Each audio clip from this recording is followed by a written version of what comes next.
It's the final Saturday of September. We welcome you to week number 5 of this 2024 college football season, live right here on College Football Today on SportsGrid. He is the mastermind of the college football pigskin. That is Joe Lisi. He is OK Dubs. That is Kevin Walsh. And I am Ben Stevens. It is week number 5 of the campaign. We have 4 ranked versus ranked top 25 tilts on this Saturday, the most we have seen for a single Saturday slate so far this season, including the game of the year in the opening month plus in college football. Tonight in Tuscaloosa, we'll get there in just a moment. But Lisi, guys, some ranked teams in action on a Friday. The Hail Mary, the prayer in South Florida that was until it wasn't. 7th ranked Miami storming back against Virginia Tech. The Hokies looking to pull off the upset as a 3-score underdog. Kyron drones into the end zone. It was caught. It wasn't. It was incomplete. It was a touchdown. Video review by the ACC Command Center says incomplete. Miami survives. They win 38-34. Joe, who is the most mad on this Saturday morning? Well, I think it would be Kevin. It was probably Kevin because I said Kyron Drones absolutely abused that defense last night. He did throw for $189, 2 touchdowns, 1 interception. Virginia Tech wiped off last week's performance against Rutgers. They looked very sound offensively, defensively in the first half. Really limited Cam Ward, forced him to work down the field. And then the heat and then the ability of Cam Ward to extend plays and just lead his offense took over. But I'll tell you what, Mario Cristobal, the Miami Hurricanes, Kev, they never make it easy. That kid caught it originally, but then lost it in regards to, the drop. But amazing outcome in South Beach last night. Yeah, I mean, look, I maybe gave away a little bit of the sauce. I see you pull back on the shredding. Well, he did rush for over 45 yards. They converted 9 of 12 third downs. But I'm just saying, he entered this game completing, 60% of his passes. He shredded them. Completed under 60% of his passes in the game, threw for $189. The ground wasn't great. Miami also had 500 yards of offense. It was turnovers that was putting that team in a bad spot up against it. All I know is, thank goodness they got that call right. Correct. I felt like I was in outer space watching that. Twitter a bust. Oh, it's a touchdown. What are you watching? It was never a touchdown. It was never caught. And if I may quickly, you're a buffoon if you are out there saying, oh, they're rigging it for Miami. Then why did they call it a touchdown in the first place? You're embarrassing. You should delete your tweets is what you should do. Why don't you take a break and maybe circle back on a Sunday and let us handle the college football? There you go. That's all right. The Canes plus 105 as they survive with their ACC opener to win that conference championship this year. Cam Ward remains the Heisman Trophy favorite at plus 270. He has thrown for more than 300 in all 5 games for Miami this year. 4 touchdowns last night against the Hokies, albeit 2 interceptions. Joe, I heard you reference that Va Tech bounced back from a loss inside Lane Stadium. To what team was that? Rutgers.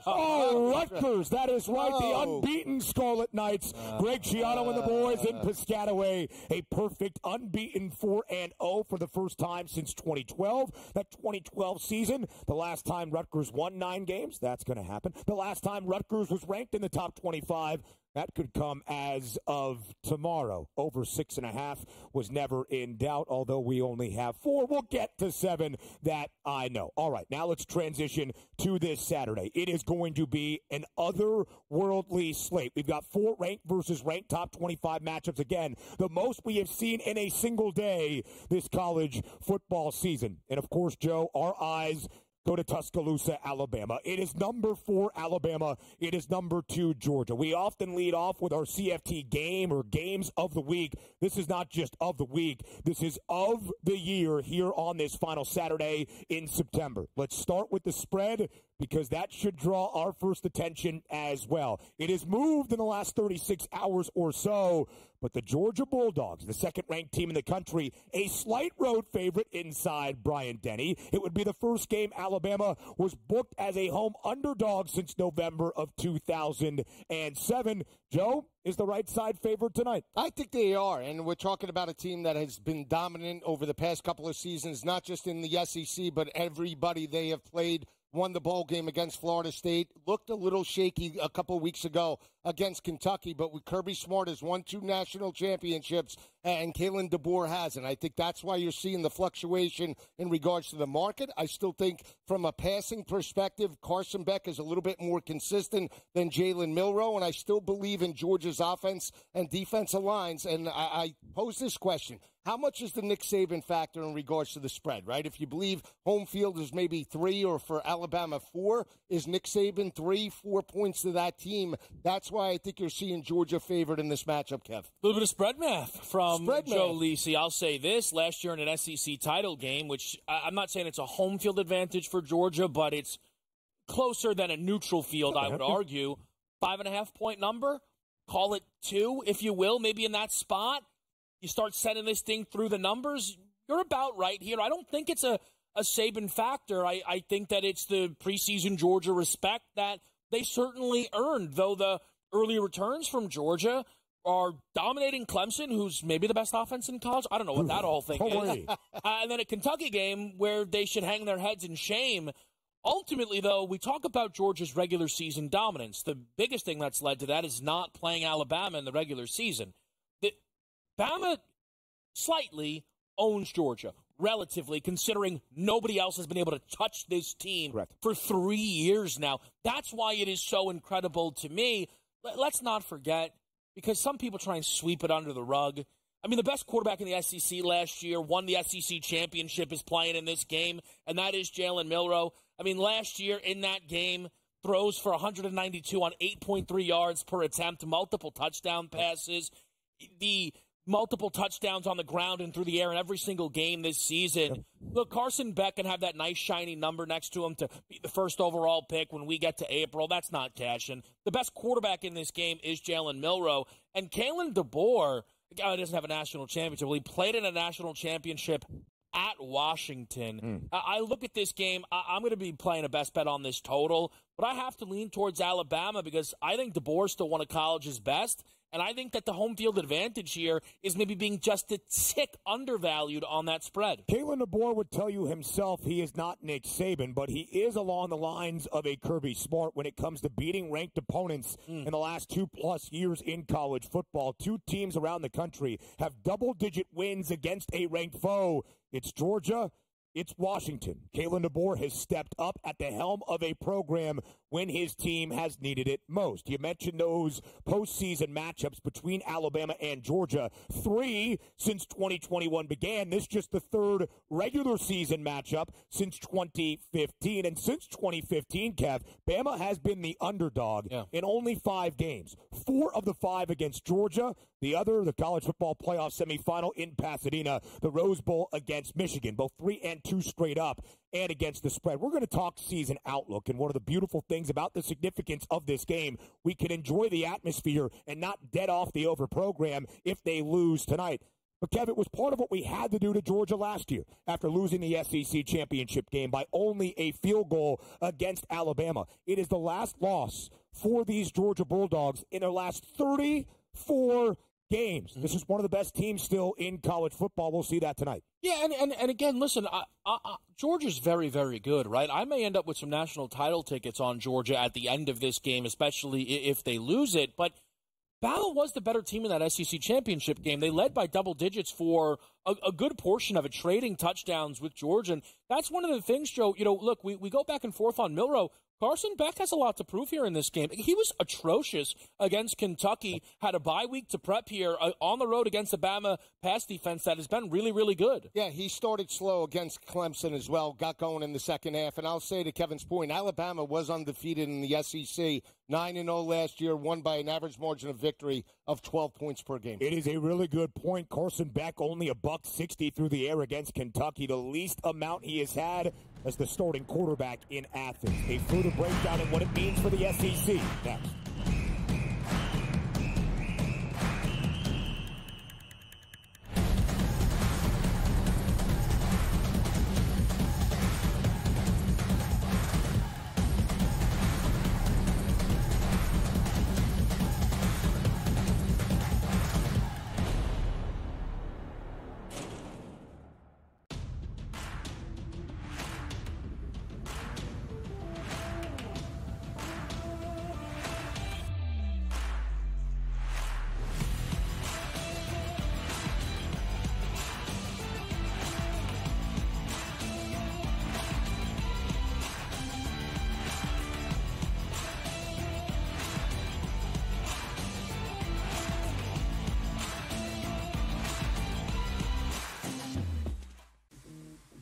right here with you on Pro Football Today on SportsGrid. Odds in motion, trying to see what lines have moved throughout the week. Never felt more comfortable in this set than I do for this year. I'm ready. I'm just getting angry. The hot takes are going to be here all long.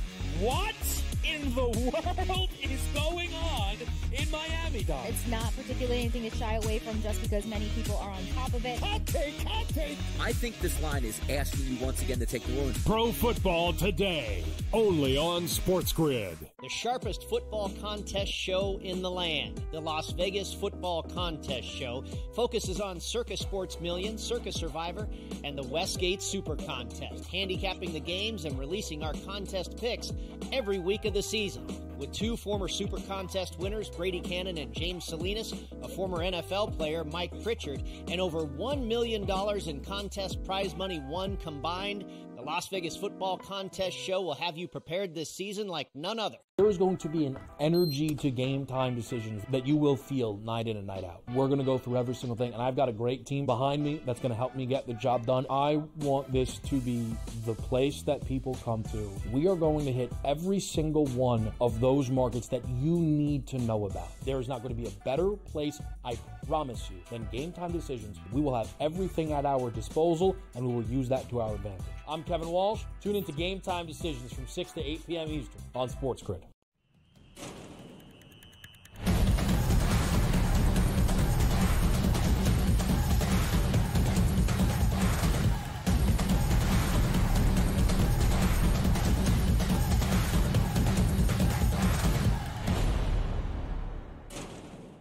The game of the year in college football on this Week 5 Saturday slate. To Tuscaloosa we go once again. A top 5 tilt. Number 2, Georgia visits number 4, Alabama. Could it snap a 113-game consecutive home streak for the Crimson Tide as a favorite? Georgia, Kev, has won 42 consecutive regular season games entering tonight. Since a 4-game win streak ended out 2020 for UGA, they have lost 2 football games in their last 51. Yeah. Both L's against Bama in the 2 SEC championship games we have seen contested between the two in 2021 and a season ago. Georgia has been dominant. How does that dominance carry over tonight to Tuscaloosa? So I do think you're going to see a really good offensive game from Georgia. My best bet on this game is over at 49.5. If it's moved up, I'm going to probably continue to play this number up. To really set the stage here, from the preseason, I liked Bama in this game because of what Kalen DeBoer has done off of buys. When you look at Washington last year, had extra prep time going to Eugene and playing Oregon. They win that game. Extra prep time going to the semifinal against Texas. They win that game. Multiple wins against ranked opponents in prior seasons as well. And I think you're going to see the Bama offense, because of how good Kalen DeBoer is in that department, hit those big explosive plays that we can count on. But Georgia can also carry this number if need be. Last game was one of their worst offensive performances, Lisi, in quite some time. This team has not been held under 30 points in consecutive games since 2020. You look at last year, their games under 30, the follow-up performances that they had, 49, 51, 63. I don't know if they get that high. I would be stunned if one of these teams doesn't get to 30 tonight. I think they both can get into that number here, Joe, which is why I love the over. Oh, it's a nice look, and we talk about Georgia's ability to pound the rock and run the football more consistently with ETN back there, 78, 79 yards in back-to-back games. They're averaging 5.4 yards per rush. That's going to be the Georgia offense, right? You start fast, I believe, work with Carson Beck, and then run the football a little bit later, because I got to believe that Alabama wants to take away the rushing attack first. The back end, we talked about it, Ben. They're only giving up 115 passing yards per game. The concern, or I would say the cap perspective for me is it could be skewed, right? Wisconsin, Tyler Van Dyke gets hurt in the first half. Locke was terrible and atrocious, and USF with Byron Brown was only averaging 160 passing yards per game. This is a different animal with Carson Beck. Lovett and Smith are going to challenge that defense over the top. I would like to see more tight ends get involved in the Georgia offense the way Bowers was. But I still think in this type of situation with Kirby Smart, it's basically a pick, right? Yeah. That's why I like Georgia here. I think they're a little bit more battle-tested, and the staff is battle-tested in the SEC. It's not a knock on DeBoer. It's just that there's a lot of pressure in regards to this matchup, and Georgia hasn't given up a rushing touchdown all year. If Milroe could break that, that could be an added dimension to get the upset. They did allow 170 yards on the ground to Kentucky. They were outgained against the Cats in Lexington now 2 weekends ago, and Kentucky is the worst SEC offense, so Georgia needs to improve on that side of the ball in limiting Jalen Milroe and the Crimson Tide, and of course, an offensive uptick is needed. Quickly on Milroe, Lisi, we are seeing history so far for the Crimson Tide signal caller who has maybe been unleashed with the offensive mind that is Kalen DeBoer, the only Alabama quarterback ever in 3 consecutive games to have multiple pass touchdowns in multiple rushing scores. Alabama has been explosive offensively. How much of a challenge do they present to the Bulldogs tonight? Well, again, he's athletic, and I think the RPO game is going to be very beneficial to that offense to stay in manageable third down situations. Haynes and Miller, the rushing attack, averaging well over 200 yards per game, right? So when you have that tempo and you're running up tempo against Georgia, you have the potential to wear them down. But Jalen Milroe, if he gets hot, if he's running the football and seeing the field clearly, breaks contain, he can take this game over. It's very important for Georgia to get him into long third downs. And more importantly, guys, the pass rush over the past couple of years for Georgia hasn't been as dominant. They have to get some pressure on Jalen Milroe tonight. You know what? It's a great point, Joe. So far through 3 games, small sample size, he's been sacked 5 times. Jalen Milroe, and again, you guys know I love the kid. Right. 44 sacks. I know the offensive line had a down year. Yeah. Plenty of those were his fault. I mean, a ton of those were his fault. It impacts his rushing total. We know that. That number checking into this game at around 40.5. I want to just throw one big picture thing out there with this football game where the winner is going to obviously get a huge boost in the national title market. Yeah. Arguably, a win here might secure a CFP spot for one of these teams. The loser, you look at the remaining schedules. Alabama, a trip to Tennessee, hosting Missouri, going to LSU, going to Oklahoma, the Iron Bowl still remaining. That is not easy. And for Georgia, a rarity. Because playing on their side of the SEC, they've largely had cakewalks. If they lose this game, all of a sudden, at Texas, at Ole Miss, hosting Tennessee, 3 more games remaining against top 6 teams, all of a sudden, for Georgia, a CFP berth wouldn't feel like an absolute certainty, in my opinion. The 3rd easiest schedule in the SEC last year for the Bulldogs, the 3rd most difficult schedule nationally entering the season for Georgia. As we look at the SEC championship odds, Georgia remains the favorite by 10 cents in front of the newcomer Texas. We'll talk about the Longhorns and Arch Manning's second start of the season and the SEC debut for Texas in just a moment. But you also see Alabama at plus 420. And, Lisi, I think there was a thought Kalen DeBoer is not Nick Saban. The Crimson Tide have played in 7 of the last 10 SEC championship games. They have won all 7 of those SEC titles of which they have played in that game, and yet there they are with the 3rd best price. Now, you could have your differing thoughts on college football playoff expansion. One of my favorite things is the significance of this game is not lost. The atmosphere tonight in Alabama is going to be incredible, where I think, Joe, from the odds, you are seeing 2 of the best teams in the country on display, and 2 of the best teams in the country at the end of the road will have a shot to compete for a national championship. I agree 100%. And the fact that Kevin brought up the schedules, Alabama plays Ole Miss. They also play LSU. That matters in regards to the body of work. And you might see an overreaction as soon as this game ends. You might see a price go crazy, and then that's where you can grab it. No doubt. Again, to lead what you just said there, my dream scenario is Georgia loses this game, and then it boom, fire away on the national title market. You got it. There is going to be a drastic reaction and shift in the odds based on the results of tonight. UGA no longer the title favorites. It's Ohio State. More around the Southeastern Conference on this Saturday next.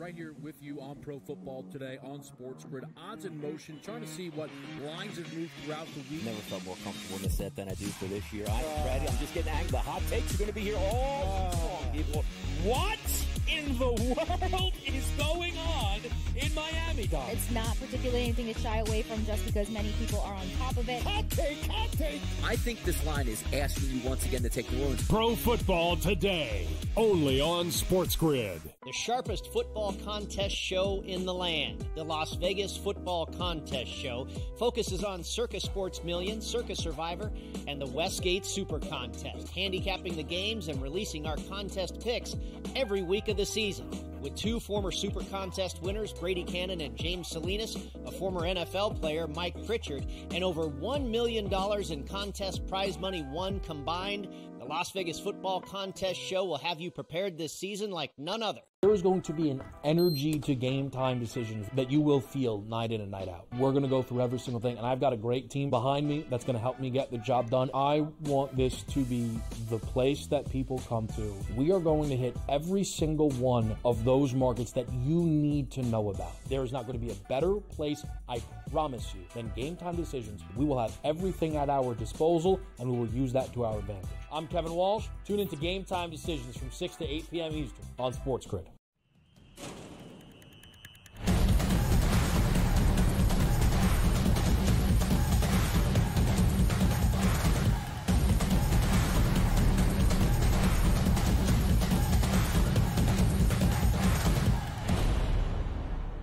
A significant Saturday here in Week 5 in the SEC. Not only the game of the year between number 2 Georgia and number 4 Alabama, the SEC opener and debut for the top team in the land, that is number 1 Texas. News within the last half an hour or so. Quinn Ewers not expected to play today for the Longhorns at home against Mississippi State. Is it because the abdomen strain continues to plague him? Is it because they looked at the spread and said 38.5 against an SEC foe in the Bulldogs? Let's let Quinn get a couple extra weeks of rest before the Red River rivalry into Saturdays. And, Kev, let's start there. Doing a little spread math and spread history here.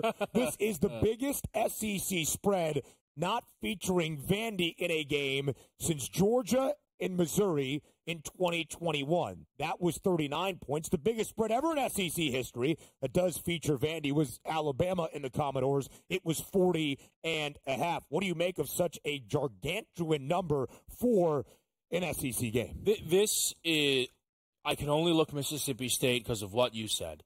Death Star Georgia, okay, with basically an NFL roster out there, hosted a Vandy team laying 37.5. Yeah.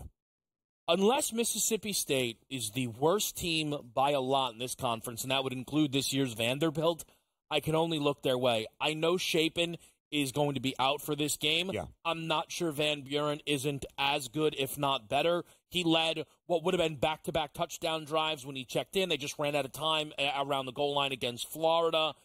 The thing, though, you know, the numbers dropped down from 38.5 to 37.5, and the fact that it dropping, maybe back up, it does speak volumes to the way Texas has just been slaughtering what is bet in front of them, Joe.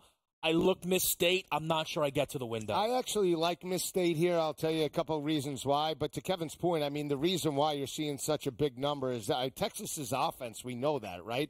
But the defense has only given up 215 total yards per game, $116 in the secondary, only 95 rushing yards per game.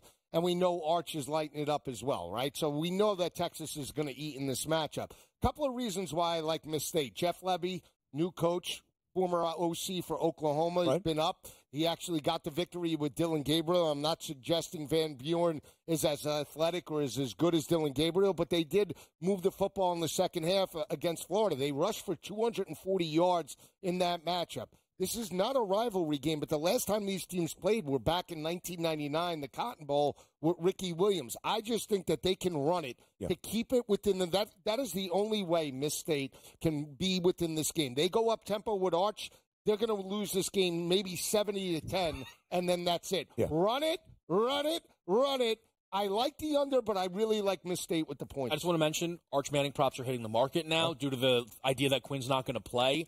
Look, a trend that is just stick with you potentially forever. Yeah. These numbers that they keep hanging for Texas starting quarterbacks against non-powered teams are always too high. No Texas starting QB under Sark has thrown for over 260 against a non-power team. This is not a non-power team despite the spread.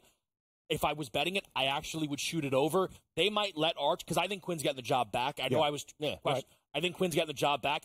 Arch might go 350. He might play the whole game. Don't be surprised. The Bulldogs 0-2 against the number as an underdog. They have given up a ton of rushing yardage in those 2 games. Keep an eye on Jaden Blue, who was Texas's leading rusher in Arch Manning's first career start last week in Austin. He had 124 yards on the ground and 3 touchdowns. His prop's not out just yet. As you said, Kev, Texas has been absolutely slaughtering numbers placed in front of them. Texas, Tennessee, and the next team to discuss, Ole Miss. The only 4 teams in the country booked favorite in all 4 games and have covered the number in all 4 by double digits in an average cover margin. So, Lisi guy, let's talk about the Running Rebs. In Oxford today, they host Kentucky. Ole Miss 4-0 against the number so far this season. And it's a 15.5-point spread. The last time we saw Kentucky in an SEC game, they were keeping it close against Georgia. How competitive is tonight's contest in Oxford? I think it's very competitive. Last 3 meetings, guys, have been decided by a total of 7 points. I think that Mark Stoops and that defense that's only given up basically 150 passing yards per game forces the Jackson Dart to work down the field. It's going to be an ugly game under. Ole Miss wins, Kentucky covers. Here's the thing for me. I think Kentucky's now gotten too much respect for the hanging around with Georgia. I agree. I look towards Ole Miss in this game. The reason it's not on card is last year, the only team Ole Miss beat by more than 10 was Vandy. I don't love the spot. They need to prove it to me before I bet it. Ole Miss is the best scoring offense in the country, averaging 55 points per game, along with Texas. Also the best scoring defense in the country as well. More on CFT next.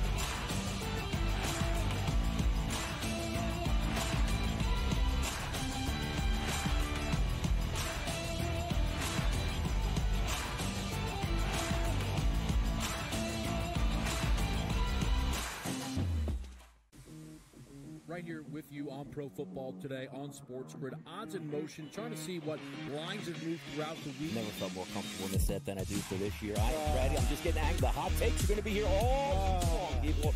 What in the world is going on in Miami, Dom? It's not particularly anything to shy away from just because many people are on top of it. Hot take, hot take. I think this line is asking you once again to take New Orleans. Pro Football Today, only on SportsGrid. The sharpest football contest show in the land, the Las Vegas Football Contest Show, focuses on Circa Sports Million, Circa Survivor, and the Westgate Super Contest, handicapping the games and releasing our contest picks every week of the season.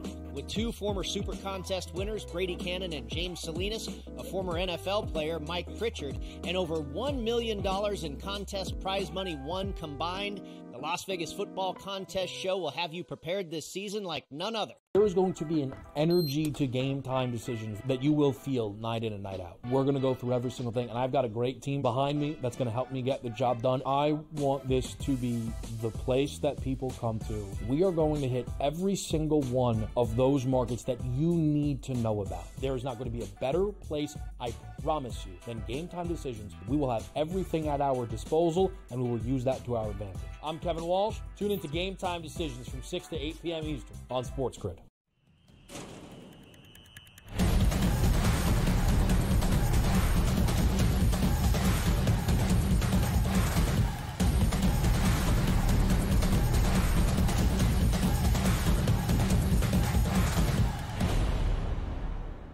The final Saturday of September, the most ranked versus ranked top 25 matchups we have seen so far this year. It's week number 5 live right here on College Football Today on SportsGrid. Let's get to our second ranked versus ranked game of this Saturday.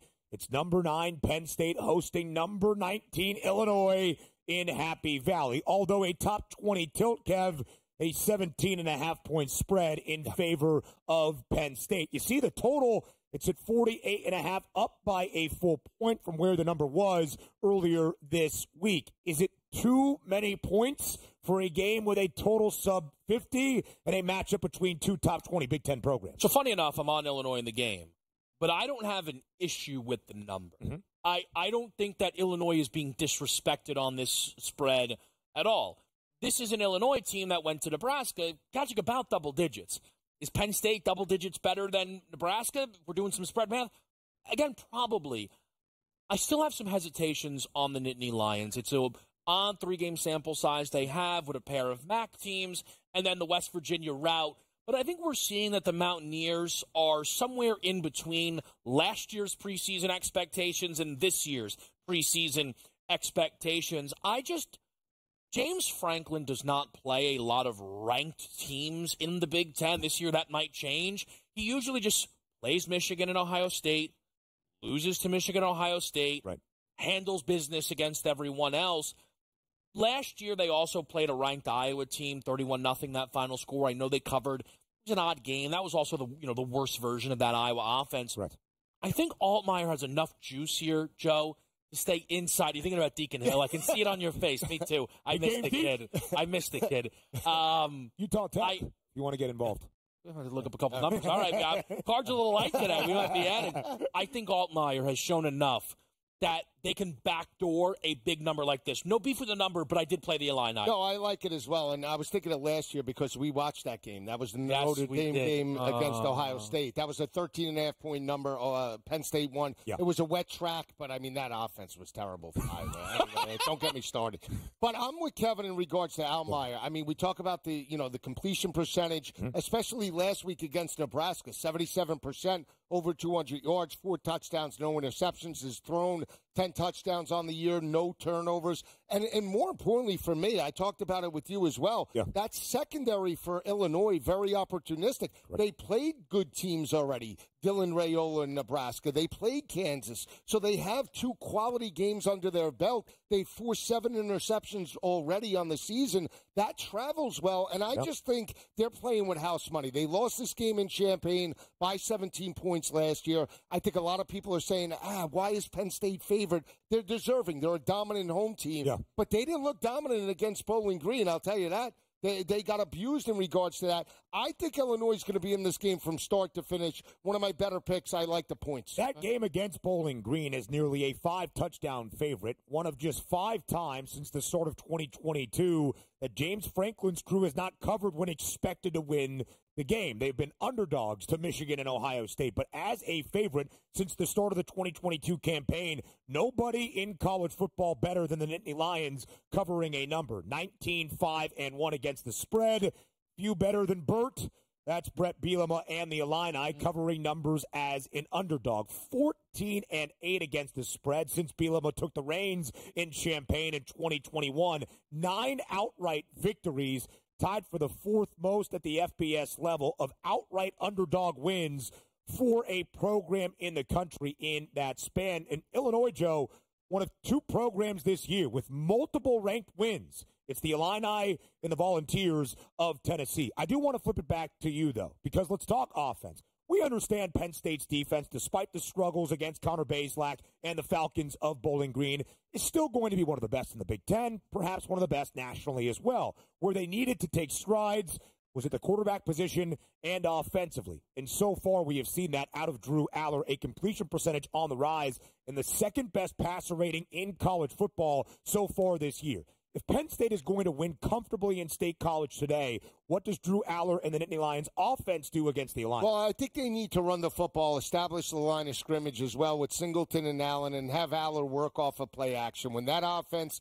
is clicking and humming on all cylinders, they're running the football consistently and staying in short 3rd downs. I do not believe that if they put the ball into Aller's hands and say, "Here, kid, throw it 45 times in regards to this matchup," that's a recipe to cover and win this game. I think they'll be at a huge disadvantage. I'm still not sold on Drew Aller, Ben, in a big spot. I know he dominated West Virginia, but again, this team in Illinois, their expectation was 4.5, 5 wins this year. They're already 4-0. Yep. They're undefeated. And again, there's certain teams we just talk about that play certain programs very tough, especially in Happy Valley. We know about the 9 overtimes, but typically it's when Illinois is under 500, right? They have an opportunity to really go undefeated and make some noise. If I may, that was history the last time we saw these two teams inside Beaver Stadium. The 9 overtime game, and in classic Big Ten fashion, still stayed under. That was one of the ranked wins outright as an underdog for the Illini under Brett Bielema. They knocked off number 7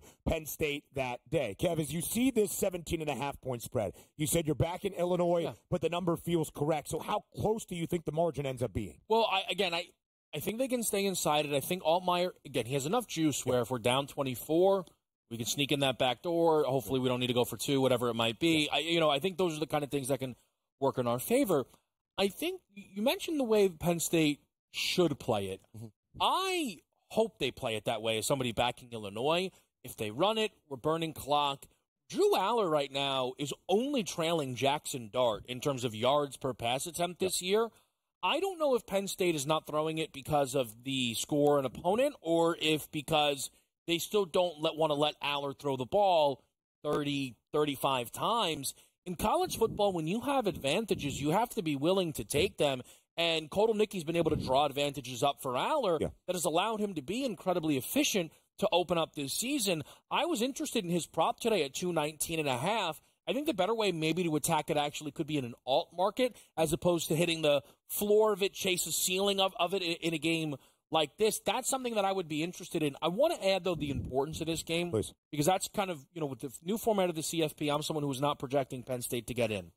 And part of that is I preseason felt they would go 0-2 in their ranked games, USC and Ohio State. Mm-hmm. I still feel that way.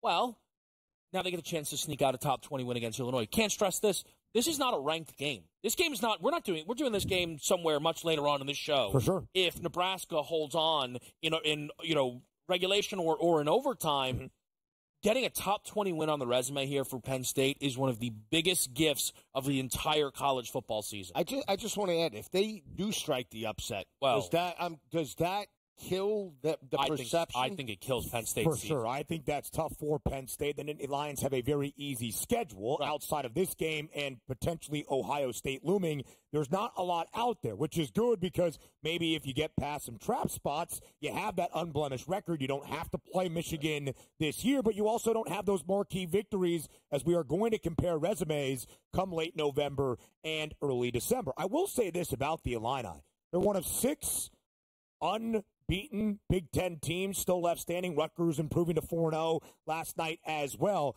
In all of those unbeaten teams, some of you would expect Oregon, the newcomer, Penn State, and Ohio State. But Indiana, Illinois, and Rutgers, all at 50-1 or greater to win a Big Ten championship. Just throwing it out there. Minus 190 on the Nittany Lions to reach the college football playoff. It's the 9th best price in the country, but one of 9 teams to have a minus in front of their number. Kev, I do want to mention this because you've been battling with this. I have certainly over the last 2 years as well. Who is the lead back of this two-headed monster for Penn State? Is it Nicholas Singleton? Is it Katron Allen? You'll see the difference in the props. 86.5 for Nick. 62.5 for Katron. 37 carries for Singleton. 35 carries for Allen, but over 120-yard difference in terms of production. Singleton's always been the explosive guy. 314 yards, 8.5 per pop, and 2 touchdowns this year. Some more Big Ten contests next.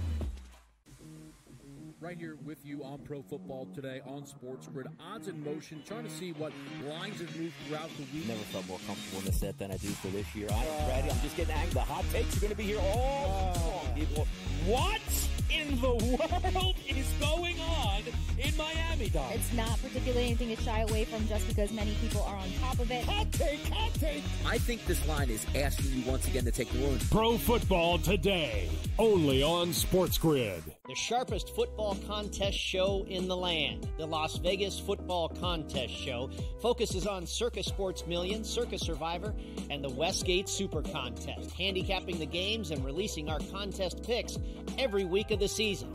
With two former Super Contest winners, Brady Cannon and James Salinas, a former NFL player, Mike Pritchard, and over $1 million in contest prize money won combined, the Las Vegas Football Contest Show will have you prepared this season like none other. There is going to be an energy to game time decisions that you will feel night in and night out. We're going to go through every single thing, and I've got a great team behind me that's going to help me get the job done. I want this to be the place that people come to. We are going to hit every single one of those markets that you need to know about. There is not going to be a better place, I promise you, than Game Time Decisions. We will have everything at our disposal, and we will use that to our advantage. I'm Kevin Walsh. Tune into Game Time Decisions from 6 to 8 p.m. Eastern on SportsGrid.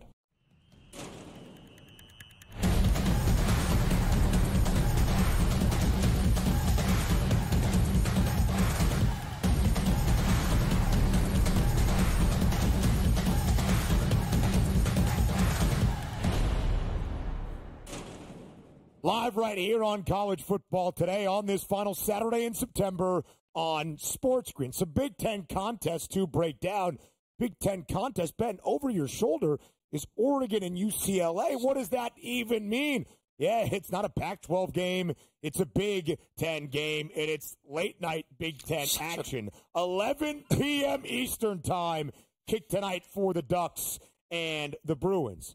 In Westwood, actually in Pasadena, we go to the Rose Bowl. 25.5-point number now, Lisi, as this line works even more in favor of the Ducks. 54.5, the total has dropped ever so slightly. UCLA, another loss last week against the ranked foe in LSU, but did cover the number as a 3-touchdown dog, winning or losing that game by only 17 points. Actually, both of these teams 1-2 against the spread, but another large number in favor of Oregon. What do you expect to see tonight inside the Rose Bowl? Well, if you look at the series, Oregon has won 4 straight by an average margin of victory of 10.5 points per game. Won this matchup 45-30 last year. And we saw UCLA cover the number against LSU. They moved the football in the first half. Second half, they got shut down. Defense wore down, and Garrett Musmeyer picked them apart. Here's the factor and why I like Oregon here. They're giving up 295 passing yards per game. Yeah. They have no pass rush whatsoever. They only have 5 sacks on the year. And more importantly, Kev, they're giving up 56% on third down conversions. Almost every 6 of 10 attempts, they're allowing offenses to move the football. And, oh, by the way, Dylan Gabriel's completing 84% of his passes. Mm-hmm. This is going to be a bloodbath, I believe. Give me Oregon, and I'm laying the points. This is becoming actually maybe the game I'm going to be most invested in because I today placed the bets on Dylan Gabriel to win the Heisman Trophy. For those who say, well, what happened to Ollie Gordon? I don't know. Ask Gundy. Listen, one thing is when you're betting in 2024, the ability to use free bets is very valuable, and it allows you to kind of get involved a few different ways within the Heisman Trophy. 11-1, 13-1 across a few books is where I've bet Dylan Gabriel. I really believe you have to get in before tonight. My favorite prop today is Dylan Gabriel over 2.5 passing touchdowns. Curtis O'Rourke lit this team up for passing touchdowns. Garrett Nussmeier gets 3 passing touchdowns as well. I know Gabriel has thrown exactly 2 in each of the first 3 games, but Oregon State doesn't play much in the fourth quarter. Idaho is that outlier game. And then Boise, they had multiple return touchdowns that took opportunities away from him. I think tonight's the big breakout game. I think it's on the board. He goes for 350 and 4, and they light up UCLA. And that'll shift this number, Ben. And if I just can quickly, then it's Michigan State Friday, primetime standalone. Correct. We know that's going to be a huge one. And then it's the Ohio State game.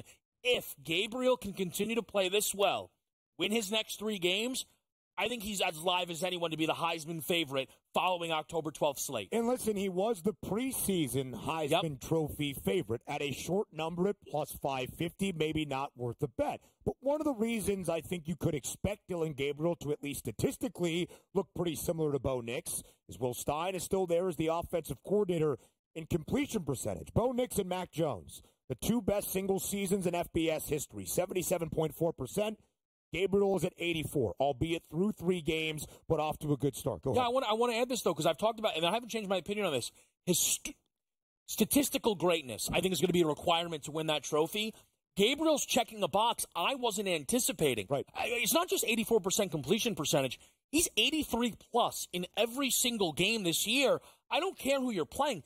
That's incredible. And by the way, it's not that he's not taking deep shots, right? This is a guy who's got multiple 50-plus yard passing touchdowns on the year, Ben. It's a great point you bring up, and it's a huge factor in me placing the Gabriel bet. The numbers have been there. Oregon's performances have been a little bit lackluster, but to your point, getting exactly 2 passing touchdowns for Gabriel in all 3 games so far this year for Oregon. And UCLA, the worst passing defense in the Big Ten, allowing 295 yards per game. Concerning for me as well for the Bruins. We talked about it last week against LSU. You thought maybe some congruency. Deshaun Foster, running backs coach, offensive scheme under Eric Bieniemy. Could they still establish the run? Anything but 60 yards per game on the ground. 3rd worst nationally. And Lisi, I think there are some issues with that Oregon defense, especially up front, allowing more than $130 on the ground. Bottom 5 in the Big Ten to start their tenure in that conference. Just not sure UCLA is the team to expose it. Let's keep spinning around the Big Ten, and let's go to the 3rd-ranked team in the country. That's Ohio State on the road tonight in East Lansing. Large number, north of 3 touchdowns, Joe, in favor of the Buckeyes. Ohio State, frankly, has dominated the Spartans. They have won 8 straight, the last 5 by an average margin of more than 5 touchdowns per game. Is tonight, with Jonathan Smith's first shot against Ryan Day, any closer? I think it is, and Jonathan Smith as a dog, I'm willing to back in regards to this matchup. I think this is an ugly type of game. You will see the total defense and yards allowed for Michigan State around 260 per game. And I tell you, when I break down Ohio State, I love the rushing attack. I love the skill talent. I'm still not sold on Will Howard. I think he's a problem. I think he's a weakness, especially in big matchups. I'm sorry. I'm taking the points with Michigan State. I think they're going to be in this game. I lean Sparty. They're 0-2 against the number at home so far this season. Now, those were wins, but FAU, Prairie View. Ohio State has been odd. It's a garbage sample size that we've been given from them so far. Numbers are not there for me to get involved with this game at all. Ohio State is unfortunately going to be a team that I probably struggle to get to the window at. I don't love betting crowded backfields. What the heck is this whole thing with Judkins, Henderson? No clarity there. We don't know who the number 1 wide receiver is. It could be Emeka Egbuka. It could be Jeremiah Smith. No clarity there. The targets fluctuate. Will Howard, I think Will Howard is good enough for the roster that they have here. You don't think that there's enough on Ohio State? You think he's that bad? No, I think he's good. I don't think he's elite. I think I think that's is he the difference maker? I think that's a good point, but he does have a lot of talent at his disposal. Kev, you brought this up in our pre-show meeting. 25-1, tied for the 9th best price alongside Aller to win the Heisman Trophy, but it's so spread out. And Will Howard hasn't been all that impressive. It's almost just, hey, Ohio State's still really good. One of the 5 teams in the country that has a top 5 scoring offense and defense. I don't think Will Howard's a legit contender, and that's not even a slight. Again, this is one of those situations. Golden State 7, Warriors with Stephen Durant. Just not enough production for individuals to win a Heisman Trophy here. The Spartans in 2 games as an underdog this year, an outright winner against Maryland, a push last week against BC, depending where you got the number. Another top 25 tilt next.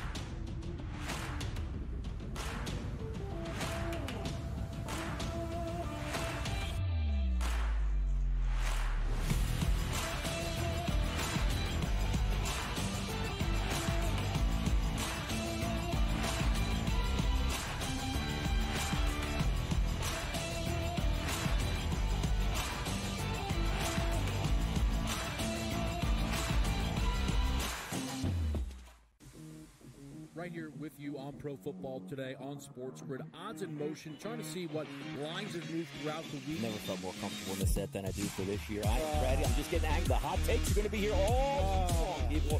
What in the world is going on in Miami, Don? It's not particularly anything to shy away from just because many people are on top of it. Hot take, hot take. I think this line is asking you once again to take New Orleans. Pro Football Today, only on SportsGrid. The sharpest football contest show in the land, the Las Vegas Football Contest Show, focuses on Circa Sports Million, Circa Survivor, and the Westgate Super Contest, handicapping the games and releasing our contest picks every week of the season. With two former Super Contest winners, Brady Cannon and James Salinas, a former NFL player, Mike Pritchard, and over $1 million in contest prize money won combined, the Las Vegas Football Contest Show will have you prepared this season like none other. There is going to be an energy to game time decisions that you will feel night in and night out. We're going to go through every single thing, and I've got a great team behind me that's going to help me get the job done. I want this to be the place that people come to. We are going to hit every single one of those markets that you need to know about. There is not going to be a better place, I promise you, than Game Time Decisions. We will have everything at our disposal, and we will use that to our advantage. I'm Kevin Walsh. Tune into Game Time Decisions from 6 to 8 p.m. Eastern on SportsGrid.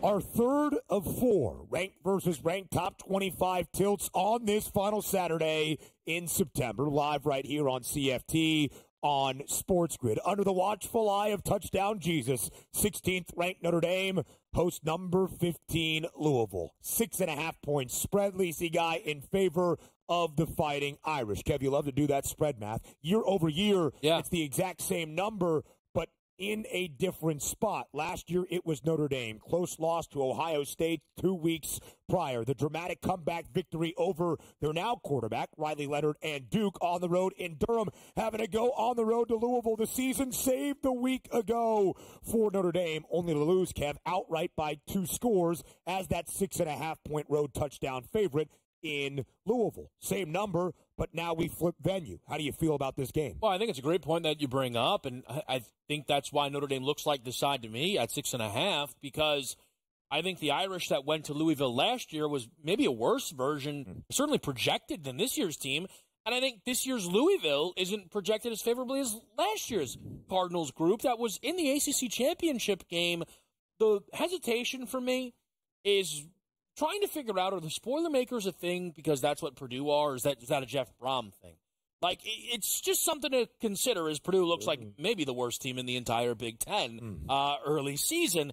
So I backed off the side a little bit here. I will mention Marcus Freeman, for somebody who called for his job, and I'm not sure he's off the hook in my eyes. At home, against a ranked opponent, 3-0 against the number, a loss that never should have happened to Ohio State, and routes of USC and Clemson. Again, more reason to feel good about the Irish. I went for a buy low spot on Riley Leonard, over 160.5 passing yards here, Joe. Look, he's not that he's cleared it with a lot of consistency, but a few explosive plays could be out there tonight against a Louisville team that allowed over 300 yards to Haynes King, who isn't really even a pass-first quarterback. It's a good point. Again, I just look at this matchup where Jeff Brom is an offensive mind, better game planner in regards to the offensive side of the ball, and we know Marcus Freeman, a dominant defensive mind, right? Probably wants to win this game, I would say 20-13. Let's get out of Dodge the way he did against Texas A&M. 2 concerns for me, and again, I still think when you look at Tyler Shuck, he's been turnover-prone in recent years with Texas Tech and Oregon. This year, he's 8 touchdowns, no interceptions, playing well. Lethal offense, averaging 305 yards per game through the air, and they're converting in regards to consistent third downs. And their secondary has only given up, Kevin, 1 passing touchdown. So obviously, in order to win this game, Alex Woodley looks good, too, last week. 42 I mean, that's the danger man. The danger man shows up whenever he wants. You can make the similarity between the danger man and Riley Leonard that threw his first touchdown. Way to bail out the boys behind the scenes. Well done. So that is the concern for me. Riley Leonard with the passing attack. If he gets, to Kevin's point, over that 160 and that offense is running and throwing, Notre Dame will win this game easy and cover this line. But I can't bank it. Give me the 6.5. I think we trend to the under, but I think Brom potentially strikes the upset. Again, 163 yards or less for Riley Leonard in all 4 games in a Notre Dame uniform. It is why the prop is only 160.5. He's been great with his legs, $143, 2 scores last week against Miami of Ohio, the century mark and 3 touchdowns against Purdue. To your point, Kev, it's been such an interesting dynamic between Marcus Freeman in front of the Notre Dame faithful against bad teams and Marcus Freeman against good teams in South Bend. They're just 5-7 against the spread as a home favorite under Marcus Freeman since he became the full-time head coach in 2022. But against ranked opponents, 8-4 straight up overall, tied for the 5th best win percentage among teams that have played double-digit games against ranked foes. What's the issue? Well, it's just like, you mentioned, I'm now remembering again. Northern Illinois. But don't. So Northern Illinois beats Notre Dame. Yeah. They take a bye week. Yeah. They lose to Buffalo They're at home. Terrible favorite now. 7-19 against today. the spread. I love it. No, I didn't say I was on Louis. That doesn't make any sense. What? No, my point. My. What are you talking about? I thought you were talking yourself into Louisville. I love it. It's just incredible, though, Ben, that those things can be true. True. Yeah. That a MAC opponent shows up in South Bend with, we're going to rock and roll here, and then a ranked team's like, this is going to be a tough night for us. That can't be. They're on upset alert when Louisville walks into this building. It is crazy. Notre Dame this year at home, 0-2 against the spread. Against MAC opponents, 0-2 ATS. On the road, an upset victory outright as an underdog against a ranked A&M team in College Station and blew the doors off the Boilermakers 66-7 in West Lafayette. It's tough to figure out. Hour number 2 of college football today. 8, it's up next.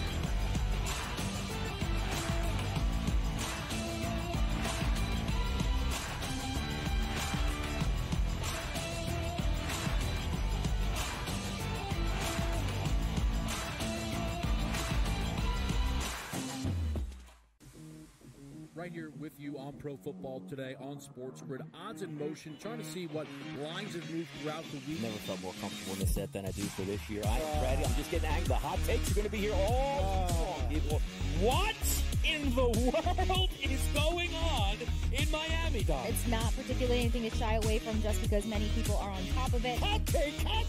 I think this line is asking you once again to take New Orleans. Pro Football Today, only on SportsGrid. The sharpest football contest show in the land, the Las Vegas Football Contest Show, focuses on Circus Sports Million, Circus Survivor, and the Westgate Super Contest, handicapping the games and releasing our contest picks every week of the season. With 2 former Super Contest winners, Brady Cannon and James Salinas, a former NFL player, Mike Pritchard, and over $1 million in contest prize money won combined, the Las Vegas Football Contest Show will have you prepared this season like none other. There is going to be an energy to game time decisions that you will feel night in and night out. We're going to go through every single thing, and I've got a great team behind me that's going to help me get the job done. I want this to be the place that people come to. We are going to hit every single one of those markets that you need to know about. There is not going to be a better place, I promise you, than Game Time Decisions. We will have everything at our disposal, and we will use that to our advantage. I'm Kevin Walsh. Tune into Game Time Decisions from 6 to 8 p.m. Eastern.